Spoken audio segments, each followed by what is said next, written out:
विश्वास एक ऐसी चीज है जिसे आप सालों में कमाते हैं, या यूं कहें कि जो प्रदर्शन आप देते हैं उससे कमाते हैं। चाहे आप बात प्रत्याशियों की कर लीजिए या बात आपके भरोसेमंद चैनल की कर लीजिए। हमने आपसे इस चुनाव से पहले वादा किया था कि एक बड़ी कवरेज हम आपको दिखाएंगे, सबसे सटीक जानकारी, सही जानकारी, तथ्यों के साथ हम आपके सामने रखेंगे, ग्राउंड जीरो से लेकर स्टूडियो तक।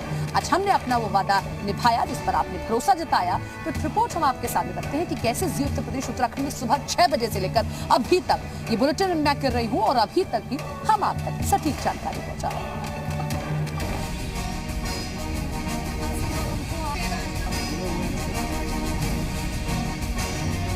जी उत्तर प्रदेश उत्तराखंड लगातार लोगों के मन में पैठ बनाता जा रहा है।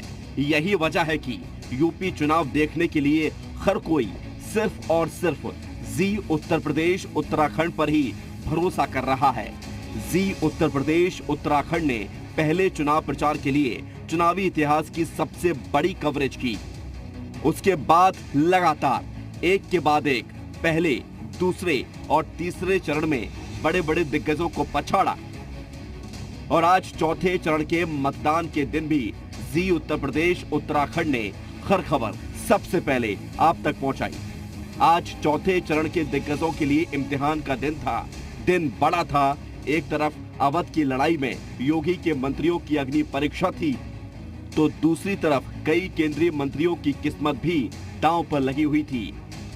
इसलिए आज भी जी उत्तर प्रदेश उत्तराखंड हर क्षेत्र में मुस्तैदी के साथ खड़ा रहा।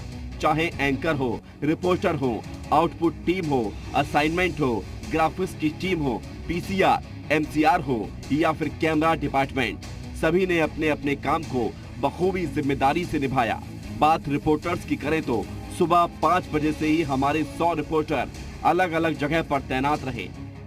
देखिए, बिल्कुल अगर आज बात करें उत्तर प्रदेश के चौथे फेज की, तो चौथा फेज इसलिए ज़्यादा महत्वपूर्ण है क्योंकि ये बीजेपी का सबसे सेफ फेज माना जा रहा है और हर छोटी बड़ी खबर आप तक सबसे पहले पहुंचाई तक पहुंचा रहे हैं। इन सबके बीच एक बड़ी खबर इस वक्त हमें मिल रही है और वो खबर ये है कि उन्नाव में ईवीएम खराब हुई है और उसकी वजह से मतदान बाधित हुआ है। सदर विधानसभा की बूथ नंबर 230 पर मशीन खराब हुई है। मतदाताओं से आग्रह किया गया है कि अपने बहुमूल्य वोट का प्रयोग करें, लोकतंत्र को मजबूत करने में अपना योगदान करें। विश्वसनीयता इतनी है कि सोशल मीडिया पर भी जी उत्तर प्रदेश उत्तराखंड छाया रहा। हमारे रिपोर्टर्स सभी 59 की 59 सीटों पर मुस्तैदी के साथ डटे रहे और लगातार मतदाताओं की नब्ज टटोलते रहे। दिनेश शर्मा जी इस वक्त हमारे साथ हैं। सर, पूजा पाठ कर रहे हैं, मतदान करने आप जा रहे हैं, क्या भगवान से मांगा आपने? देखो, भगवान से तो हमेशा यही कामना है कि हमारा उत्तर प्रदेश अच्छा हो। क्या हमेशा का रुझान देखने को मिलते हैं सर? देखिए, निश्चित तौर पर ये जो रूरल एरिया है और उसके चलते यहाँ पर जो बहुत सारे जो किसान जो कि ग्रामीण होते हैं, वो ज़्यादातर जो दोपहर का समय होता है उस समय नहीं निकलते हैं। या तो सुबह वोटर निकलता है उसकी, या तो फिर 3 बजे के बाद निकलता है। बात एंकर्स की करें तो हमारे 10 एंकर सुबह 6 बजे से लगातार स्टूडियो में बने रहे और लगातार अपने व्यूअर्स तक सबसे सटीक और विश्वसनीय जानकारी पहुंचाई। 3 बजे तक का मतदान प्रतिशत सामने आ चुका है। चूंकि 9 जिले हैं जिनमें वोटिंग हो रही है, तो आपको बताएं हरदोई की बात करें तो 46% हरदोई में वोटिंग हो चुकी है। सीतापुर में 49.18% वोटिंग हुई है। रायबरेली में आंकड़ा बेहद बेहतर है, 50.84% वोटिंग हो चुकी है। तो फतेहपुर में इससे भी आगे 52.73% मतदान हो चुका है। उन्नाव की बात करें, उन्नाव में भी 49.85% वोटिंग। पीलीभीत में बेहद अच्छा आंकड़ा 54.81% वोटिंग हो चुकी है।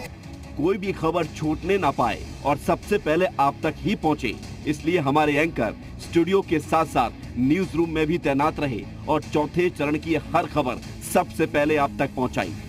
सबके बीच एक बड़ी खबर है, सीधे रुक कर रहे हैं न्यूज रूम मोनिका के पास। इस वक्त की बड़ी खबर आपको बता दें, एनसीपी नेता और महाराष्ट्र सरकार में मंत्री नवाब मलिक गिरफ्तार हो गए हैं। इस वक्त की बड़ी खबर आपको बता रहे हैं। हालांकि चुनावों से हटकर ये खबर है, लेकिन इस वक्त की महत्वपूर्ण और बड़ी खबर है, नवाब मलिक महाराष्ट्र सरकार में मंत्री और एनसीपी नेता को गिरफ्तार कर लिया गया है। चुनावी इतिहास की अब तक की सबसे बड़ी कवरेज कर जी उत्तर प्रदेश उत्तराखंड हर क्षेत्र में लगातार नए नए कीर्तिमान रच रहा है और आगे भी इसी तरह से कामयाबी के झंडे गाड़ता रहेगा और यूपी चुनाव की हर छोटी बड़ी खबर सबसे पहले आप तक पहुंचाएगा। इसलिए लगातार देखते रहिए Zee Uttar Pradesh Uttarakhand. Bureau report. तो आपने अक्सर देखा होगा जब आपके घर के बच्चे परीक्षा देने जाते हैं तो उससे पहले भगवान के आगे मत्था जरूर टेकते हैं। उत्तर प्रदेश के इस चुनाव में भी कुछ ऐसा ही दिखाई दिया। आज कई मंत्रियों की सख्त दांव पर लगी हुई थी। सुबह से ही तस्वीरें आनी शुरू हुई कि कैसे प्रत्याशी घर में पूजा पाठ करते हुए दिखाई दिए। कोई मंत्रोच्चारण कर रहा है, कोई